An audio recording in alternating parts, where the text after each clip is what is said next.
এই একটি গ্রন্থের মাধ্যমে শাহ ইসমাইল শহীদের জীবদ্দশায় প্রায় 2 লক্ষ থেকে 2.5 লক্ষ লোকের আকীদা শুদ্ধ হয়ে গেছে। এই উপমহাদেশে কবর এবং মাজার কেন্দ্রিক যে শিরক এবং বিদআত, যে রসম রেওয়াজ, যার সাথে ইসলামের বিশুদ্ধ আকীদার ন্যূনতম কোনো সম্পর্ক নেই, তাকে কাফের ঘোষণা করা হয়েছে। এই বইয়ের বিরুদ্ধে অনেক বই রচনা করা হয়েছে, কিন্তু তিনি সমাজের বুকে শিরক এবং বিদআতের যে সয়লাব দেখেছিলেন, তার বিরুদ্ধে এই তাকবিয়াতুল ঈমান কালজয়ী গ্রন্থ তিনি রচনা করেছিলেন। এই যে উপমহাদেশে বিশুদ্ধ আকীদার প্রচার এবং প্রসার, এটি আরও কিভাবে বাড়ানো যায়। আসসালামু আলাইকুম ওয়া রাহমাতুল্লাহি ওয়া বারাকাতুহু। আলহামদুলিল্লাহ ওয়াসসালাতু ওয়াসসালামু আলা রাসূলিল্লাহ, আম্মা বাদ। নির্ভেজাল তাওহীদের ঝান্ডাবাহী এদেশের অনন্য যুব সংগঠন বাংলাদেশ আহলে হাদিস যুব সংঘ কর্তৃক আয়োজিত কর্মী সম্মেলন 2026-এর সম্মানিত সভাপতি, সম্মানিত প্রধান অতিথি, আহলে হাদিস আন্দোলন বাংলাদেশের মহতারাম আমিরে জামাত প্রফেসর ডক্টর মোহাম্মদ আসাদুল্লাহ আল গালিব, সম্মানিত বিশেষ অতিথিবৃন্দ, সম্মানিত আলোচকবৃন্দ এবং সম্মানিত বাংলাদেশ আহলে হাদিস যুব সংঘের বিভিন্ন পর্যায়ের বিভিন্ন স্তরের দায়িত্বশীল কর্মী এবং সুধীবৃন্দ, আজকের এই কর্মী সম্মেলনে আমার অত্যন্ত গুরুত্বপূর্ণ বিষয়ে একটি আলোচনার বিষয় নির্ধারণ করা হয়েছে। সেটি হলো বিশুদ্ধ আকীদা প্রচার প্রসারে উপমহাদেশের আহলে হাদিসদের অবদান। আমরা জানি যে আকীদা হলো ইসলামের মূল ভিত্তি। যদি শিরক এবং বিদআতের কালিমায় লিপ্ত হয় এই তাওহীদ, এই আকীদা, তাহলে আমরা যদি পাহাড় সমপরিমাণ আমলও করি, তাহলে আল্লাহ রাব্বুল আলামিনের কাছে এই আমলের কোনো মূল্য থাকবে না। মহারাজা বলছেন, ওয়ালাকাদ উহিয়া ইলাইকা ওয়া ইলাল লাযিনা মিন ক্বাবলিক লাইন আশরাকতা লা ইয়াহবাতান্না আমালুক ওয়া লা তাকুনান্না মিনাল খাসিরিন। আমি তোমার প্রতি এবং তোমার পূর্ববর্তীদের প্রতি এই মর্মে ওহী করেছি যে যদি তুমি শিরক করো, তাহলে তোমার আমল ধ্বংস হয়ে যাবে, নষ্ট হয়ে যাবে এবং তুমি ক্ষতিগ্রস্তদের অন্তর্ভুক্ত হবে। এই জন্য আহলে হাদিসদের সবচেয়ে বড় নিদর্শন হলো যে আমরা হলাম আকীদার ক্ষেত্রে শিরকের বিরুদ্ধে আপোষহীন তাওহীদবাদী, আর আমলের ক্ষেত্রে বিদআতের বিরুদ্ধে আপোষহীন সুন্নাতপন্থী। এটি হচ্ছে আহলে হাদিসদের সবচেয়ে বড় বৈশিষ্ট্য। সম্মানিত সুধীমণ্ডলী, এই বিষয়টি আলোচনার জন্য দীর্ঘ সময় প্রয়োজন, কিন্তু এই সম্মেলন সেটি অ্যালাউ করছে না সময় স্বল্পতার কারণে। আমরা আকীদার প্রচার, বিশুদ্ধ আকীদার প্রচার প্রসার হাদিসের অবদানকে আমরা কয়েকটি পয়েন্ট আলোচনা করব। 1 নম্বর হচ্ছে তাওহীদের পুনর্জাগরণ। এই উপমহাদেশে কবর এবং মাজার কেন্দ্রিক যে শিরক এবং বিদআত, যে রসম রেওয়াজ, যার সাথে ইসলামের বিশুদ্ধ আকীদার ন্যূনতম কোনো সম্পর্ক নেই, অথচ যুগ যুগ ধরে কিন্তু এটি চলে আসছে। এই আহলে হাদিস উলামায়ে কেরাম তারা কিন্তু একমাত্র দোয়া, ইবাদত, নজর, নিয়াজ, মানত সবকিছু আল্লাহ রাব্বুল আলামিনের জন্য যেন সম্পাদিত হয়, এই উপমহাদেশের মানুষদেরকে কিন্তু তারা সর্বদা সতর্ক করে যাচ্ছেন। আল্লাহ বলছেন, কুল ইন্না সলাতি ওয়া নুসুকি ওয়া মাহইয়ায়া ওয়া মামাতি লিল্লাহি রাব্বিল আলামিন।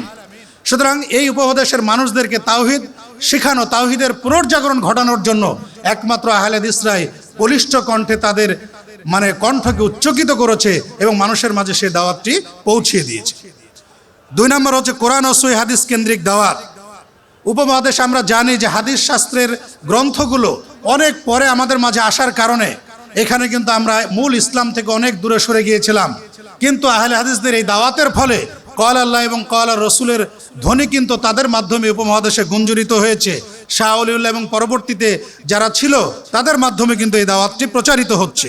তাকলিদ বর্জনের যে আহ্বান শাহ ওলিউল্লাহ প্রদান করেছিলেন, আহ্বান জানিয়েছিলেন, তাকলিদের বিরুদ্ধে যে তুর্যধ্বনি তিনি করেছিলেন, সেটির বাস্তব দাওয়াত আহলে হাদিসদের মাধ্যমে কিন্তু এই উপমহাদেশে ছড়িয়েছে এবং বিস্তৃত লাভ করেছে। 3 নম্বর হচ্ছে শিক্ষার প্রসার। আমরা জানি মিয়া নাজির হোসেন মুহাদ্দিস দেহলভির 1 লক্ষের অধিক ছাত্র ছিল। তার এই ছাত্রদের মাধ্যমে তিনি যে ছাত্রদেরকে কোরআন এবং সহিহ হাদিসের আলোকে, বিশুদ্ধ আকীদার আলোকে গড়ে তুলেছিলেন, এই ছাত্ররাই কিন্তু এই উপমহাদেশে বিশুদ্ধ আকীদার প্রচার প্রসারের জন্য বাংলাদেশ, ভারত, নেপাল সহ পৃথিবীর বিভিন্ন প্রান্তে কিন্তু তারা ছড়িয়ে গিয়ে সেই কাজটি তারা সম্পন্ন করতে পেরেছেন বিভিন্ন শিক্ষা প্রতিষ্ঠানের মাধ্যমে। 4 নম্বর হচ্ছে গ্রন্থ রচনা এবং অনুবাদের মাধ্যমে। আমরা জানি যে আরবি, উর্দু এবং বাংলা ভাষায় আকীদা বিষয়ক অনেক গ্রন্থ, মূল্যবান গ্রন্থ রচিত হয়েছে। আমরা একটু ইতিহাসের দিকে দেখলে আমরা খুঁজে পাই এই উপমহাদেশে প্রথম আহলে হাদিস মাসলাক বা মানহাজের উপরে আকীদার যে বইটি রচিত হয়েছে সেটির নাম হচ্ছে রেসালা নাজাতিয়া দার আকায়েদে হাদিসিয়া। এটি ফার্সি ভাষায় রচিত একটি গ্রন্থ। যেটি আল্লামা মুহাদ্দিস মোহাম্মদ ফাখির জাহির ইলাহাবাদী 1708-এ জন্ম এবং 1750-এ মৃত্যু। তিনি প্রথম আহলুস সুন্নাত আহলুল হাদিসদের আকীদা অনুযায়ী একটি গ্রন্থ প্রথম এটি রচনা করেন, যেটি বর্তমানে 2022 সালে আরবিতে অনুদিত হয়েছে এবং প্রকাশিত হয়েছে। তারপরে সবচাইতে যে গ্রন্থটি এই উপমহাদেশের মুসলমানদের ঈমান আকীদাকে বিশুদ্ধ করার জন্য ঐতিহাসিক ভূমিকা পালন করেছে, সেই কালজয়ী গ্রন্থ হচ্ছে সেই বালাকোটের শহীদ শাহ ইসমাইল শহীদ রচিত তাকবিয়াতুল ঈমান গ্রন্থটি। এটি 1243 খ্রিস্টাব্দে প্রথম ছাপানো হয়। মজার ব্যাপার হলো এই একটি গ্রন্থের মাধ্যমে শাহ ইসমাইল শহীদের জীবদ্দশায় প্রায় 2 লক্ষ থেকে 2.5 লক্ষ লোকের আকীদা শুদ্ধ হয়ে গেছে, আলহামদুলিল্লাহ।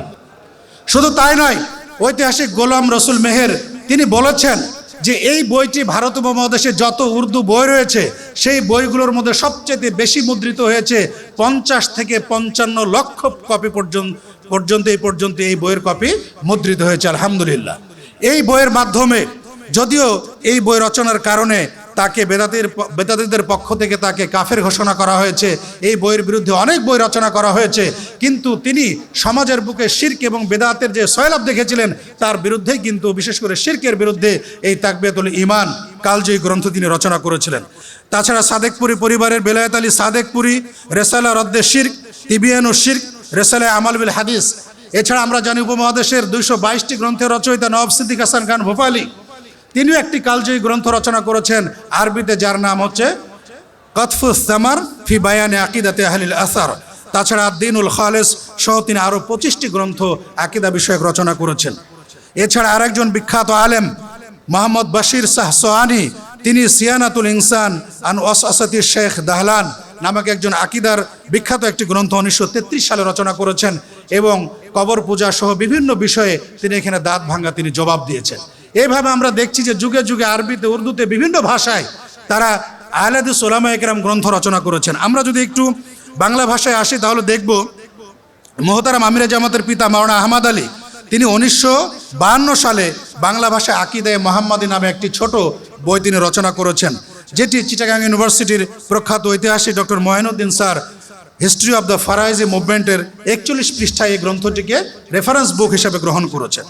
এছাড়া আল্লামা আব্দুল্লাহ আল কাফি আল কুরাইশি রহিমাহুল্লাহ, তিনি নবুয়তে মোহাম্মদী শিরোনামে 1956 সালে 287 পৃষ্ঠাব্যাপী একটি কালজয়ী গ্রন্থ রচনা করেন, যেটি খতম নবুয়তের উপরে একটি অসাধারণ দলিল। সম্প্রতি আমাদের হাদিস ফাউন্ডেশন থেকেই মোহতারাম আমিরে জামাতের যে লেখনীগুলো ছিল এবং আমাদের যে ফতোয়াগুলো ছিল কাদিয়ানীদের বিরুদ্ধে, সেটি নিয়েও কিন্তু নতুন বই বেরিয়েছে, কাদিয়ানী মতবাদ, এটি ইনশাআল্লাহ আপনারা সংগ্রহ করে নেবেন। এছাড়া আকিদা ইসলামিয়া নামক হাদিস ফাউন্ডেশন থেকে আমিরে জামাতের রচিত গ্রন্থ কিন্তু রয়েছে। সম্মানিত সুধী মণ্ডলী, আমি আমার বক্তব্যের একেবারে শেষের দিকে চলে এসেছি। এই যে উপমহাদেশে বিশুদ্ধ আকীদার প্রচার এবং প্রসার, এটি আরও কিভাবে বাড়ানো যায় সেজন্য কয়েকটি প্রস্তাব। 1 নম্বর হচ্ছে উপমহাদেশের আহলে হাদিস আলেমদের আকীদা সংক্রান্ত যে সমস্ত গ্রন্থ রয়েছে সেগুলোকে সংকলন, সম্পাদন এবং পুনর্মুদ্রণের ব্যবস্থা করতে হবে। 2 নম্বর, বাংলা ভাষায় সহজ সাবলীল ভাষায় দলিল ভিত্তিক এখনও কিন্তু ওই ধরনের গ্রন্থ আকীদার উপরে, বিশুদ্ধ আকীদার উপরে রচিত হয়নি। সেই জন্য আমাদের প্রস্তাবনা থাকবে যে হাদিস ফাউন্ডেশন থেকে যেন একটি সাবলীল আকীদার উপরে প্রামাণ্য গ্রন্থ রচিত হয়, তাহলে আমাদের কর্মী, আমাদের দায়িত্বশীল সহ সবাই কিন্তু এই গ্রন্থটি অধ্যয়ন করতে পারবে। এছাড়া আমাদের বিভিন্ন যে বিভ্রান্তিমূলক আকীদাগুলো রয়েছে সেগুলো আকীদার উপরে খণ্ড আকারে পুস্তক প্রকাশ এবং সেমিনার, সিম্পোজিয়াম ইত্যাদির মাধ্যমে আমরা আকীদার প্রচার এবং প্রসার ঘটাতে পারি। যেহেতু আহলে হাদিস আন্দোলন একটি সমাজ সংস্কারমূলক আন্দোলন এবং আকীদার সংস্কার আহলে হাদিস আন্দোলনের অন্যতম লক্ষ্য, সেই জন্য অবশ্যই আমাদের চেষ্টা করতে হবে সমাজের বুকে যে শিরক এবং বেদাত জগদ্দল পাথরের মতো আমাদের উপরে চেপে বসেছে, সেই শিরক এবং বিদাত মুক্ত ওহীভিত্তিক সমাজ গড়ার জন্য বাংলাদেশ আহলে হাদিস যুব সংঘের কর্মীরাই হতে পারে একজন কাণ্ডারির ভূমিকা পালন করতে পারে। আল্লাহ রাব্বুল আলামিন আমাদেরকে এই সমাজকে শিরক এবং বিদাত মুক্তভাবে ওহীভিত্তিক সমাজ হিসাবে গড়ে তোলার তৌফিক দান করুন, আমিন। আসসালামু আলাইকুম ওয়া রাহমাতুল্লাহি ওয়া বারাকাতুহু। আহলে হাদিস আন্দোলন বাংলাদেশ, আসুন পবিত্র কুরআন ও সহিহ হাদিসের আলোকে জীবন গড়ি।